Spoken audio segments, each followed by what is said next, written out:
From shucking oysters to talking food with the founders. From quick snacks to the big contracts. Hi, everyone. My name is Heidi Knobloch, and I'm the host of Founders Fridge. Founders Fridge is a podcast where we talk to founders about what they eat while they're building their company. On today's episode, we have Chen, the CEO of Letterly. Jane and I talk about broken Nespresso machines, all-you-can-eat buffets, and the power of hot pot. Let's talk to Jane about what's in her fridge. Yeah, success got the drive and the hunger. But what's on your dinner plate? What keeps you going longer? So Jane, it's awesome to have you on Founders Fridge. Welcome to the show. Thank you so much for having me, Heidi. It's great to be here. So first, do you want to just tell people about what you're building? Yes, absolutely. So my name is Jane. I am the founder and CEO of Letterly.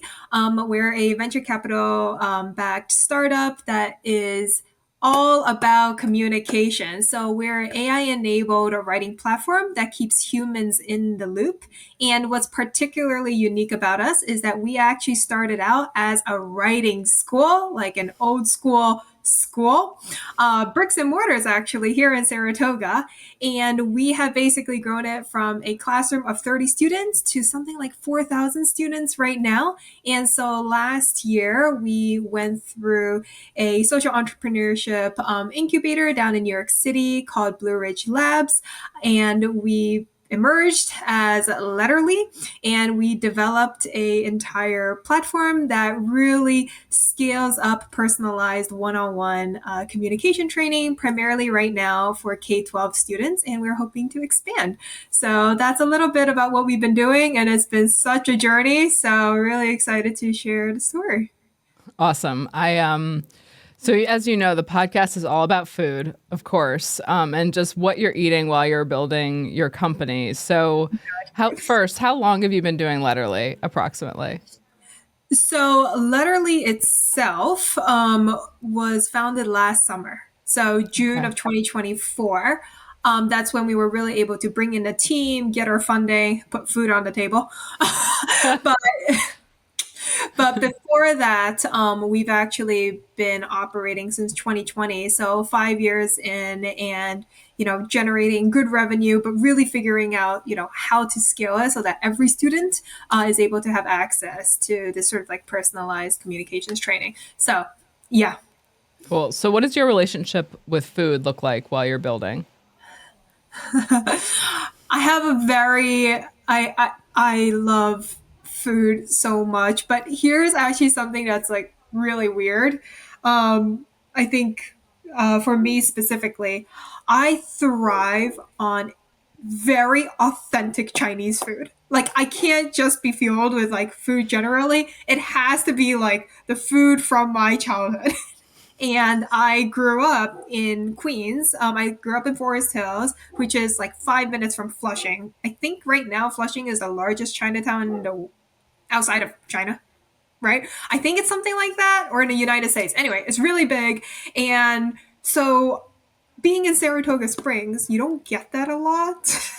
And I would literally, every time I'm in New York City, I would fill my entire trunk up with like, you weren't expecting this, with like extremely authentic Chinese food. And yeah, drive it up to Saratoga, and that's what fills the fridge.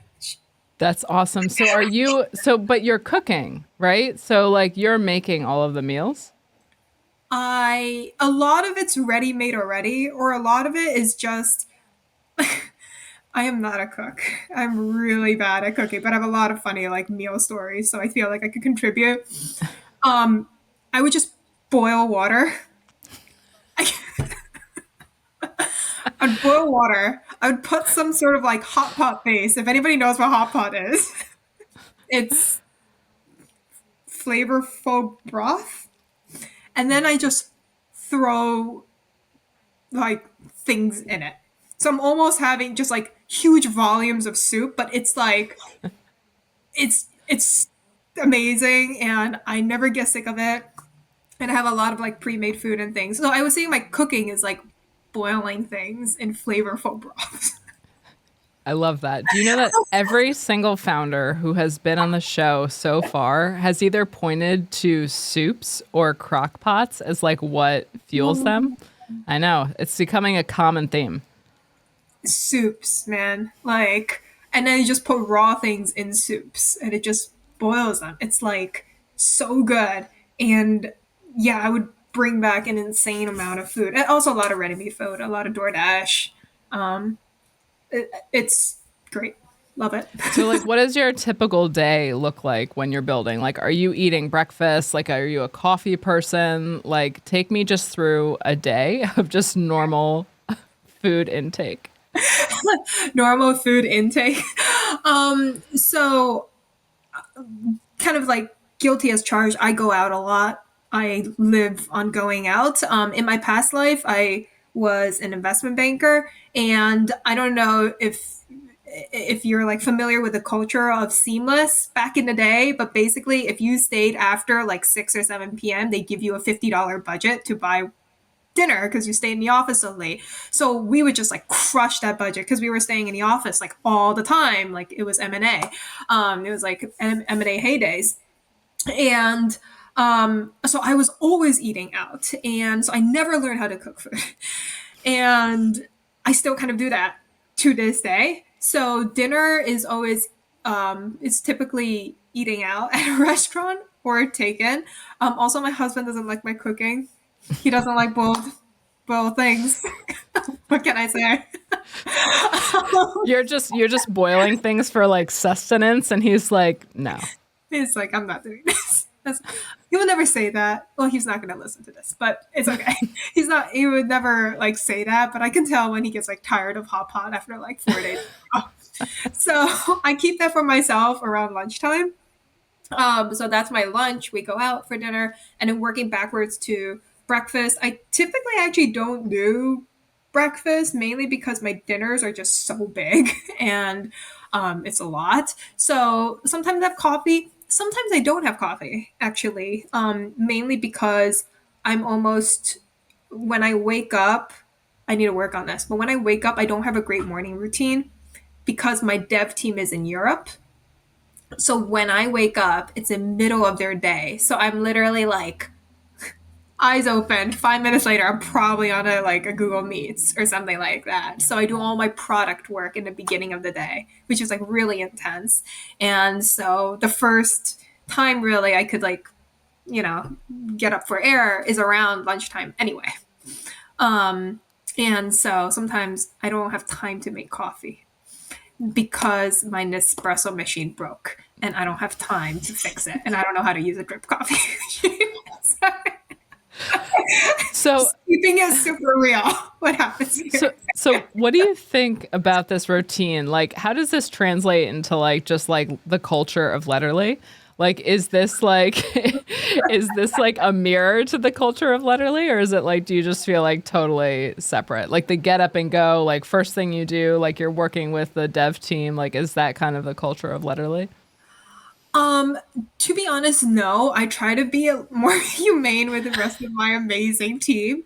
Um, they will probably listen to this. So I'll be like upfront. So we have about a team of 3 to 4 full timers with us. We have a lot of international students, clients, and right, our dev team is overseas. So the schedule is a bit off, but most of our students are still here in the US. We have, for example, we picked up contract with Brooklyn Tech and Stuyvesant this year, which is really cool. The I would say that I'm now responsible for the product. So I'm the one taking the calls, managing the engineers and working with them. So I don't expect my team to do that as much. More like when they're up at, when they start their workday at 9, then I start bothering them and such. But they're great. They start a little bit earlier, like around 8 to 9 or so. But if it's any earlier than that, then I'm the one who's taking it. Now, I do have an incredible salesperson who's been doing a really great job for us. She has this is startup world. So she's taking on both sales and marketing, right? So when a lot of consumers come to us, we work around parents' time because we're selling to most of our sales are through parents. Like we do have school contract, but even when it comes to schools, a lot of times our relationships are through like the PTA or some like parent affiliated organization. So they're typically free in the mornings and in the evenings, right? Because they work. So our sales person would be talking to parents all morning, and then during the afternoon, she's making and creating marketing assets, going on social, things like that. And in the evening, like trying to convert leads and answering more questions, right? So her day is pretty rough. And it like I would see her still responding to things at like 11 p.m. midnight. It's kind of insane. Because we do have some international customers. So I would say, we do work round the clock in that sense. And then for customer service, we do have somebody overseas who's helping us with customer service. So we don't have to, literally be awake all hours of the day, which is great. But we have like pretty good coverage, I would say. I need to ask your salesperson about their eating habits as well. I think people who have those long days, and actually I'm surprised that I haven't heard this from more founders. Like, but for me, I'm like the same way. In the morning, I have coffee. I like might grab an apple or like a chomp. And then today, for instance, I was like starving by 11:30, so I just like stopped and got an egg and cheese sandwich and was like bummed at how long it was taking to make. Like this is like showing the impatience in my personality. And then I probably won't eat anything until my wife makes me dinner when I get home. Yeah. Yeah, it's actually that's exactly what it is, right? Like a light to nothing breakfast, some lunch that takes no time to prep because no time, and then a really nice meal.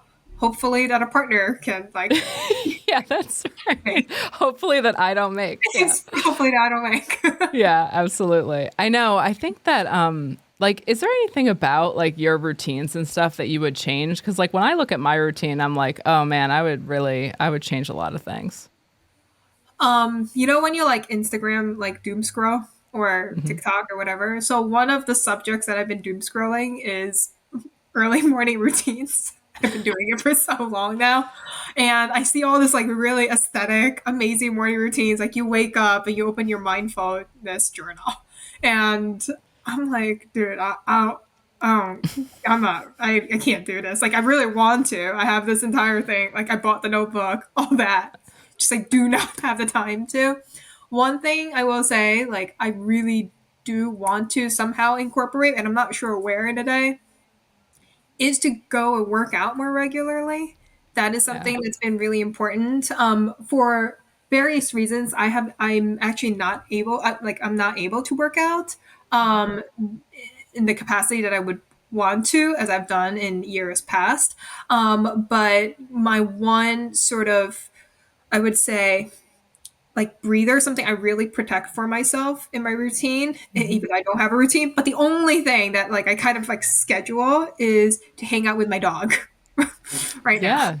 Yeah. So like going on like because I can't be active for health reasons, I always make sure that I go for a walk with my dog. And we've like literally like I found a dog pack. So it's just like 5 to 10 of us going hiking with the dogs. And we would walk for like 1 hour to 90 minutes a day with all the dogs. And I love it.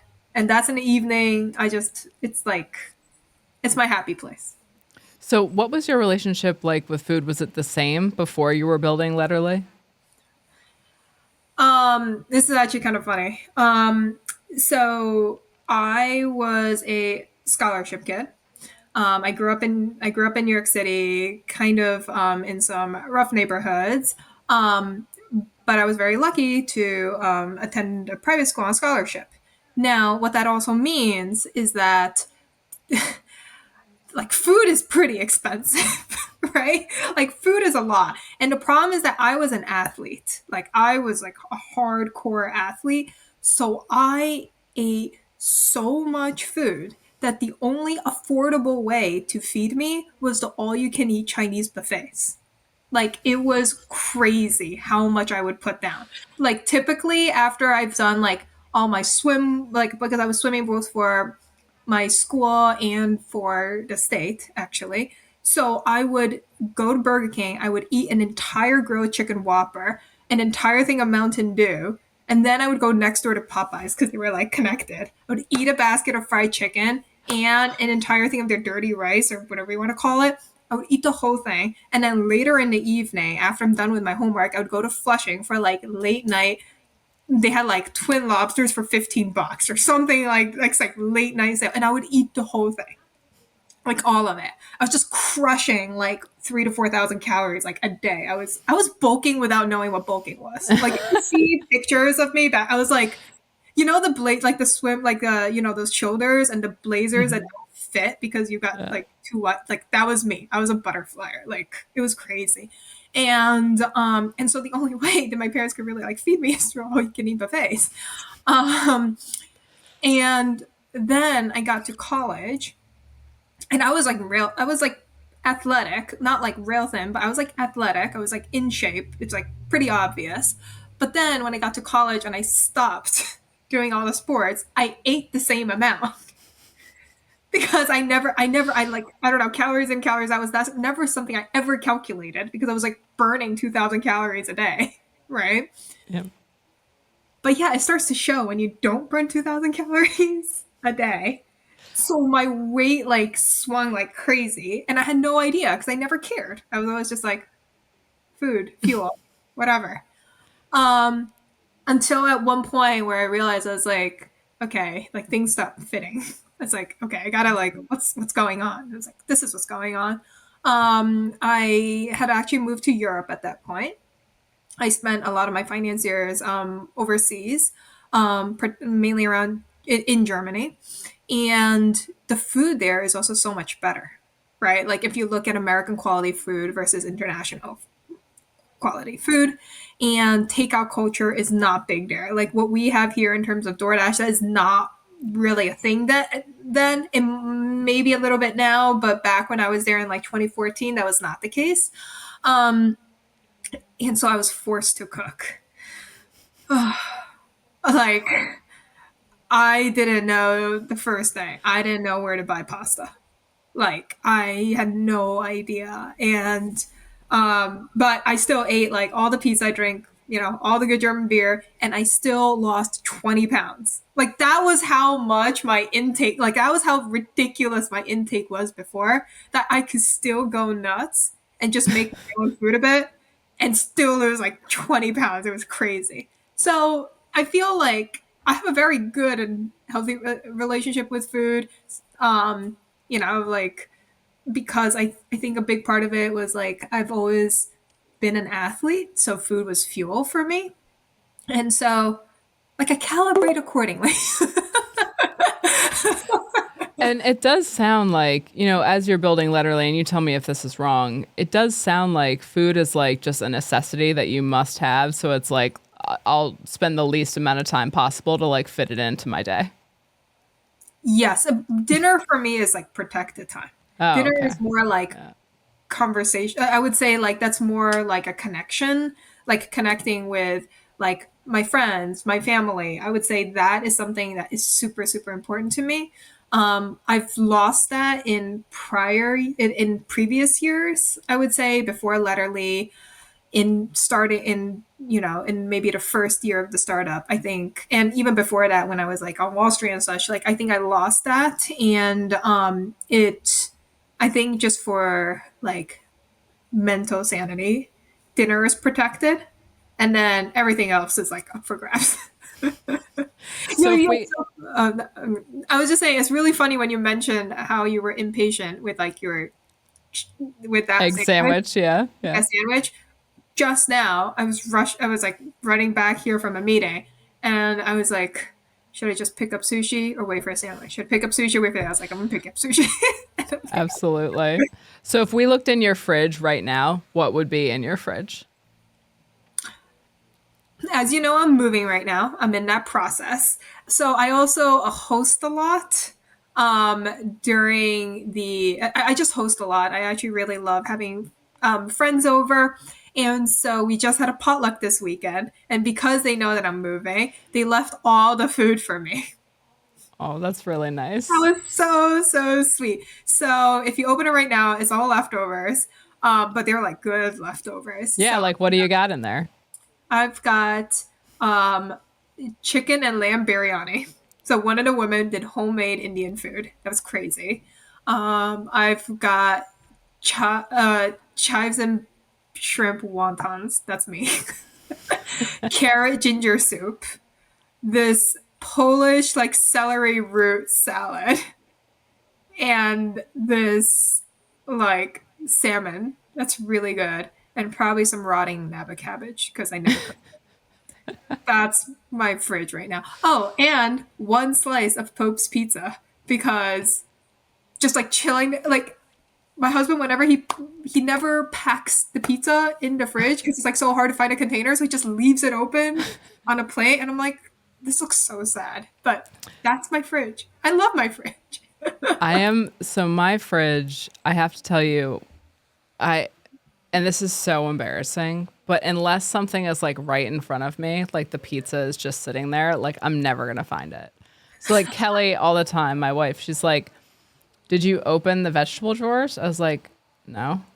She's like, "Did you open like the meat and cheese drawer?" I'm like, "No, I can't. Like if it's not right there, I'm just, I'm not even gonna go for it." I'm with you. I'm But so so now I never grocery shop really bad. I don't like when I think about grocery shopping, I don't think it's fun. I think like I get confused in the grocery store. Like I feel like there are people, including my wife, who are so efficient in the grocery store. That is not me at all. And so I just, if I'm going to order food, like I'm definitely going to Instacart it. And then, so Kelly tries to stock the fridge. Like we'll have like those Faye yogurts. We'll have Right. like some Cabot sliced cheese. She puts like Triscuits in there. But then she cooks all the time. So I typically always have leftovers. I know. I'm very lucky. I'm hopeful that this podcast is going to get me more into cooking because I just fell out of it after the restaurant. The restaurant was just like, because cooking was the business.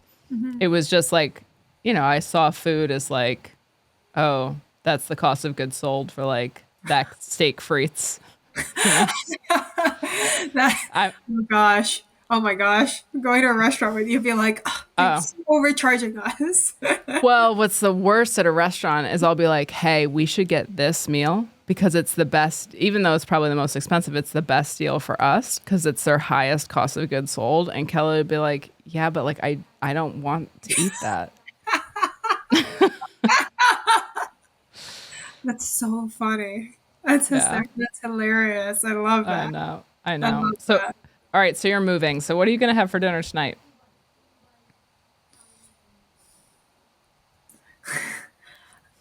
I'll ask my husband when he comes back. If I had to guess, we're probably going out tonight. Just like if I had to guess. Yeah. Yeah. Yeah, because I love that. I don't know. I don't know. Back in the days where like I had my life together, um, debatable. But I think it was like the 1 to 2 years before Letterly, I was a meal prep queen. Like you wouldn't be able to tell, but I think basically I was doing my I was doing my finance job, but because my firm was in Germany, so the day ended at like 3 p.m., like 3, 4 p.m. And I would be doing nothing for the rest of the day. And it drove me crazy. Like my super like alpha like brain just like cannot handle not doing anything. So I just decided to make it a project to get like as fit as possible. And I would count every like every macro, like not calories. Yeah. Like I didn't care. I never looked at that, but I counted every macro like with a scale. And I would buy those Tupperware where you could put like your carbs, your protein, your like fats or whatever, and it would be like boom, boom, boom, boom, like with all the Tupperware laid out. Like I had that down to a science. It was actually crazy. Um, And then I would be in the gym for hours and hours.